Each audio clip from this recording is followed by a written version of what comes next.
Hello दोस्तों अस्सलाम वालेकुम। Amir Ali Langa is here from the YouTube channel Applied Chemistry. So today's our topic is from ninth class chemistry basic chemistry atom.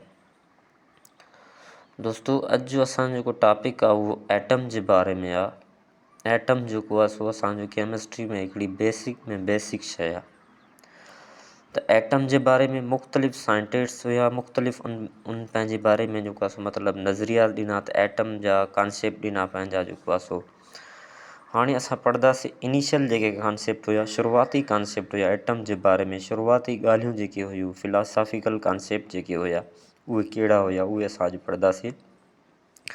सभ खां पहिरियां atom जेको लफ़्ज़ आहे उनजी माना आहे छा। एटम लफ़्ज़ ॿिनि लफ़्ज़नि जो कॉम्बिनेशन आहे।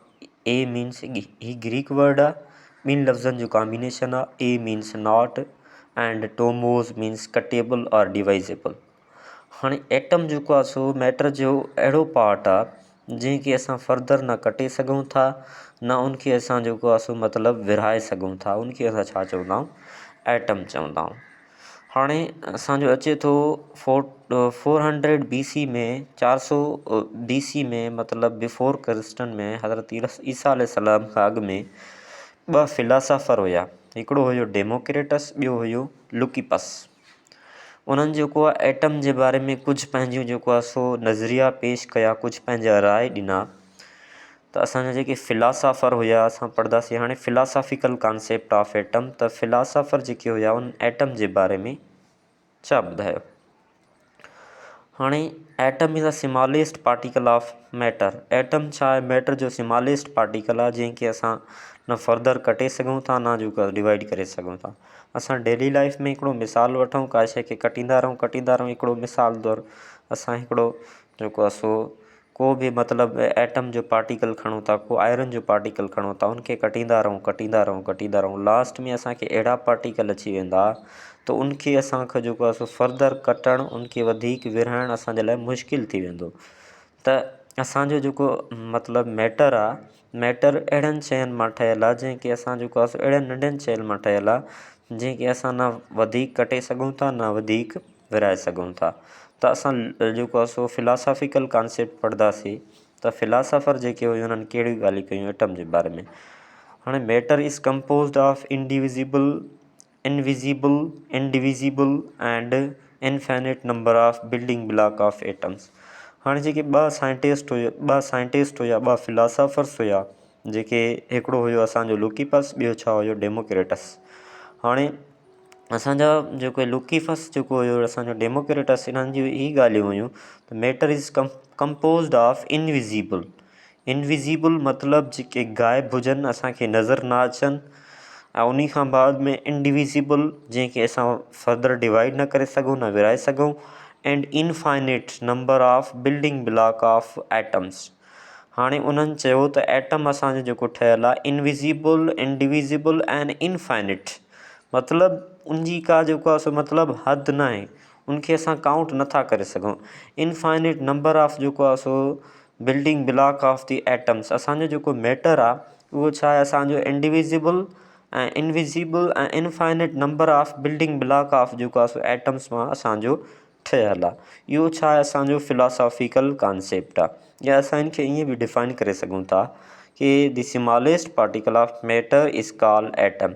मैटर जो जेको स्मॉलेस्ट पार्टिकल आहे उनखे असां छा चवंदा आहियूं, जेको आहे दोस्तो छा चवंदा आहियूं, एटम चवंदा आहियूं। दोस्तो एटम जेको आहे सो, त उनजे बारे में असां हिकु अॼु डिटेल में पढ़ूं था। एटम जेको आहे सो मतिलबु हू ॿुधाए थो जेको आहे सो असांखे जेको फिज़िकल ऐं केमिकल प्रॉपर्टीज़ हूंदियूं नी एलिमेंट जो, असां फिज़िकल ऐं केमिकल प्रॉपर्टीज़ बि जो असां सुञाणींदा आहियूं, उहो एटम जे बिहाफ से सुञाणींदा आहियूं। एटम खे ॾिसी असां जेको आहे सो उनजूं फिज़िकल प्रॉपर्टीज़ या केमिकल प्रॉपर्टीज़ जेको आहे सुञाणे सघूं था। ठीकु आहे।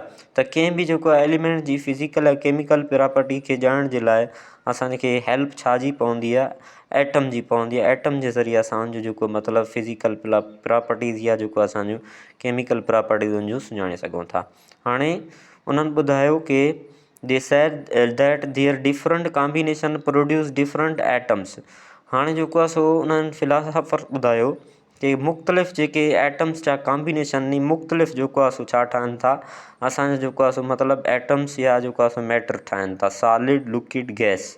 हाणे उन जे बारे में नज़रिया ॾिना। हाणे अरिस्टोटेलियन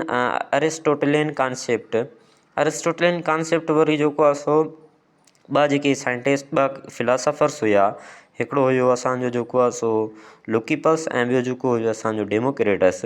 उनजे जेको आहे सो उनजे कॉन्सेप्ट खे हुन छा कयो, ग़लति जेको आहे सो मतिलबु ग़लति उनजी बयानी कई, उनखे ॿुधाई कि इन जो कॉन्सेप्ट जेको आहे मतिलबु सही न आहे। ॿिया बि उतां जा जेके फिलासफ़र्स हुया इन्हनि जे कॉन्सेप्ट खे एक्सेप्ट न पिया कनि। कंहिंजे कॉन्सेप्ट खे? हिकु असांजो लुकिपस ऐं उन खां बाद ॿियो डेमोक्रेटस। उन खां बाद अरिस्टोटेलियन कॉन्सेप्ट असांखे ॿुधाए थो कि matter is composed of 4 elements. असांजो जेको मैटर आहे उहो 4 एलिमेंट्स जो ठहियलु आहे। कहिड़ा कहिड़ा एलिमेंट नी? जंहिंमें असांजो अर्थ आहे, वाटर आहे, एयर आहे एंड फायर आहे। इन खे असां छा चऊं था, जेको आहे अरिस्टोटेलियन कॉन्सेप्ट। ऐं हू ॿुधाए पियो सिर्फ़ु जेको असांजो मैटर ठहियलु आहे, मादो ठहियलु आहे, उहो 4 एलिमेंट जो ठहियलु आहे। कहिड़ा कहिड़ा? अर्थ, वाटर, एयर एंड फायर। इन खे असां छा चवंदा आहियूं? अरिस्टोटेलियन जेको आहे सो कॉन्सेप्ट चवंदा आहियूं। अरिस्टोटल हिकु ग्रीक फिलासफ़र हुयो। ही बि जेको आहे सो इन में जेको आहे सो मतिलबु असांजो जेको बायोलॉजी में हिन जो कमु आहे, केमिस्ट्री में कमु आहे। हीअ हिकु मशहूरु ऐं मरूफ़ साइंटिस्ट हुयो उन दौर जो। ठीकु आहे। हाणे अरिस्टोटेलियन कॉन्सेप्ट जस्ट उन खां ॿुधायो त एटम जे असांजो जेको मैटर आहे उहो 4 एलिमेंट जो ठहियलु आहे, अर्थ, वाटर एंड फायर इन जो ठहियलु आहे। उन खां बाद में असां जेको आहे सो एटम जेको पंहिंजो टॉपिक आहे उनखे अॻियां वधायूं था, उनखे डिफाइन कयूं था। Particles of the atom. हाणे एटम छा पढ़ियोसीं? स्मॉलेस्ट पार्टिकल आहे। स्मॉलेस्ट पार्टिकल जंहिंखे असां फर्दर डिवाइड करे सघूं था, न जेको आहे सो मतिलबु उनखे फर्दर जेको आहे सो असां डिस्ट्रीब्यूट करे सघूं था। ठीकु आहे। उन्हनि शुरूआती इहे ॻाल्हियूं ॿुधायूं। उन खां बाद में जीअं अचनि था जेको आहे सो 18 सदी में 19वीं सदी में साइंटिस्ट अचनि था त जेको आहे एटम जा पार्टिकल बि डिस्कवर कनि था। हाणे कहिड़ा कहिड़ा साइंटिस्ट अचनि था? असांजो जे थॉम्सन अचे थो 1897 में, हू इलेक्ट्रॉन खे डिस्कवर करे थो। उन खां बाद प्रोटॉन खे गोल्डस्टीन 1886 में डिस्कवर करे थो। ऐं उन खां बाद न्यूट्रॉन खे जेको आहे जेम्स चैडविक अचे थो, असांजो जेको आहे सो 1932 में उनखे छा करे थो? डिस्कवर्ड करे थो। ठीकु आहे। हाणे ही आहिनि असांजा पार्टिकल्स ऑफ एटम, जंहिंखे असां छा चवंदा आहियूं? जेको आहे सो मतिलबु फंडामेंटल, एलिमेंट्री या आर्बिट्री पार्टिकल ऑफ एटम असां हिनखे चवंदा आहियूं। हाणे एटम जेको ठहियलु आहे असांजो जेको आहे 3 फंडामेंटल पार्टिकल जो ठहियलु आहे। कहिड़ा कहिड़ा नी? असांजा हिकिड़ो आहे प्रोटॉन आहे, ॿियो आहे न्यूट्रॉन आहे, ॿियो छा आहे असांजो इलेक्ट्रॉन। ठीकु आहे। इहा ख़बर पइजी वई त असांखे जेको आहे माना एटम जा पार्टिकल नी उहे घणा नी? 3 पार्टिकल नी। हाणे 3 पार्टिकल उनजी जेका एटम में जेको आहे एटम जी असां स्ट्रक्चर ॾिसूं त हीअं उनजी स्ट्रक्चर आहे। उनजे सेंटर ते जेको आहे सो मौजूदु आहे हिकिड़ी शइ जेका कंसिस्ट आहे मतिलबु कंसंट्रेटेड पॉज़िटिव चार्ज ते, जंहिंखे असां छा चऊं था? न्यूक्लियस चऊं था। हाणे असांजा जेके 2 पार्टिकल ऑफ एटम नी, प्रोटॉन ऐं न्यूट्रॉन, उहे छा में मौजूदु नी? न्यूक्लियस में मौजूदु नी। उहे न्यूक्लियस में हिक ॿिए सां छा नी? जेको आहे मज़बूती सां जेको आहे सो छा नी? मिलियल नी। उनखे मिलाइण वारो हिकिड़ो फोर्स आहे जंहिंखे असां छा चऊं था? न्यूक्लियर फोर्स चऊं था। न्यूक्लियर फोर्स चऊं था। प्रोटॉन असांजो उन ते पॉज़िटिव चार्ज आहे, न्यूट्रॉन उन ते का बि चार्ज न आहे। सेंटर जेको एटम जो कंसंट्रेटेड आहे छा ते? जेको आहे सो पॉज़िटिव चार्ज ते। उनमें जेके असांजा न्यूट्रॉन ऐं प्रोटॉन नी पाण सां मिलियल नी, उनखे मिलाइण वारो हिकिड़ो फोर्स आहे जंहिंखे असां छा चऊं था? न्यूक्लियर फोर्स चऊं था। ठीकु आहे।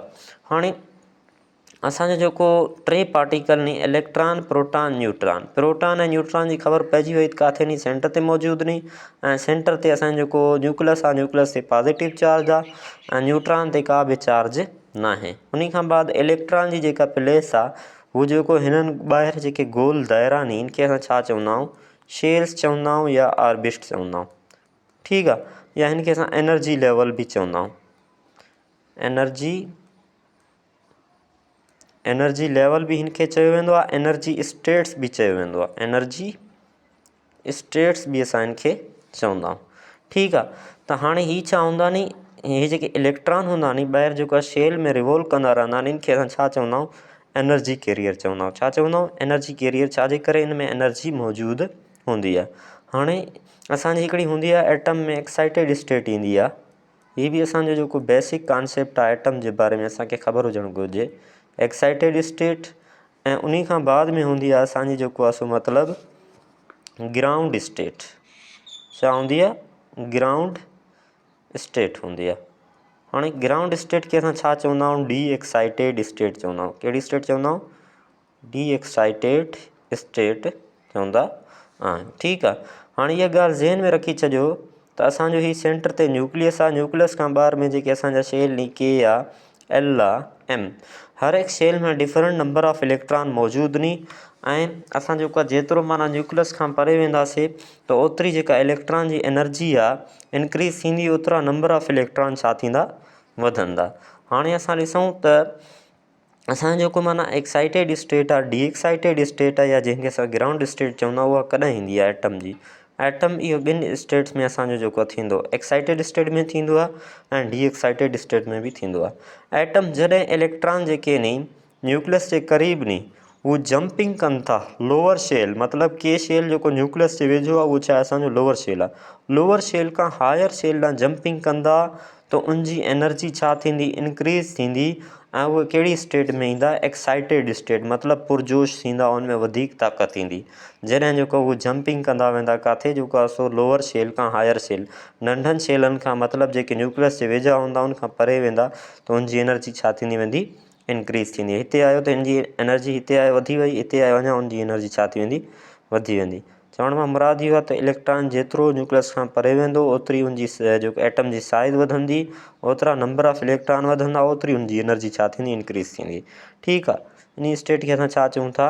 जेको आहे सो एक्साइटेड स्टेट। उन खां बाद में असांजो आहे ग्राउंड स्टेट। हाणे ग्राउंड स्टेट जेको आहे सो असांजो, जंहिंखे असां ग्राउंड स्टेट खे छा चवंदा आहियूं? डी एक्साइटेड स्टेट चवंदा आहियूं।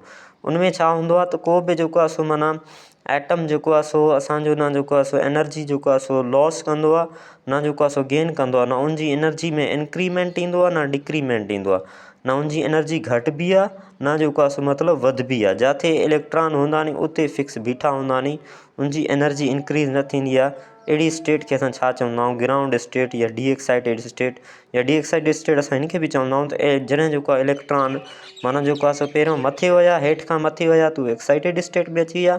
जॾहिं वरी उनजी एनर्जी डिक्रीज़ थिए थी, उनजी एनर्जी डिक्रीज़ थींदी, माना जॾहिं हू जेको मथां खां वरी वापसि हेठि ईंदा उनजी एनर्जी डिक्रीज़ थींदी। डिक्रीज़ जेको आहे एनर्जी, उहे मतिलबु एनर्जी, ही बि तव्हांखे ॻाल्हि ॿुधाईंदो हलां त एनर्जी जेका डिक्रीज़ थींदी या इंक्रीज़ थींदी, या जेका एब्ज़ॉर्ब थींदी, या जेको असांजी एमिट थींदी, एब्ज़ॉर्ब या एमिट थींदी।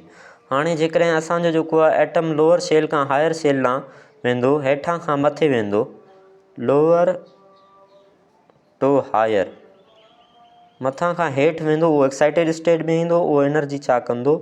एब्ज़ॉर्ब कंदो। छा कंदो? एब्ज़ॉर्ब। उन खां बाद में जेकॾहिं असांजो जेको आहे higher to lower, higher to lower, मथां खां वरी वापसि हेठि ईंदो त उनजी एनर्जी छा थींदी? इमिट थींदी। छा थींदी? एनर्जी इमिट थींदी। त उन स्टेट में जेको एटम ईंदो उन स्टेट खे असां छा चवंदासीं? डी एक्साइटेड स्टेट, या जेको आहे सो ग्राउंड स्टेट, जंहिंमें इलेक्ट्रॉन डीमोटिवेट थींदो, उनजी एनर्जी डिक्रीज़ थींदी, उहो वापसि मोटी ईंदो। ठीकु आहे दोस्तो, त हीउ हुयो असांजो जेको आहे सो कुझु फिलासॉफिकल कॉन्सेप्ट, जेको इनिशियल कॉन्सेप्ट हुयो एटम जे बारे में, ऐं एटम जे बारे में जेके साइंटिस्ट उनखे जेको आहे डिस्कवर कयो, उनजा पार्टिकल ऐं उनजी जेको एटम जी स्ट्रक्चर, उनमें असां excited state, the excited state पढ़ियोसीं।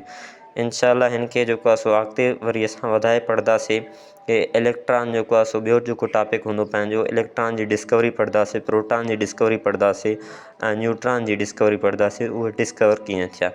Thank U. अल्लाह हाफ़िज़।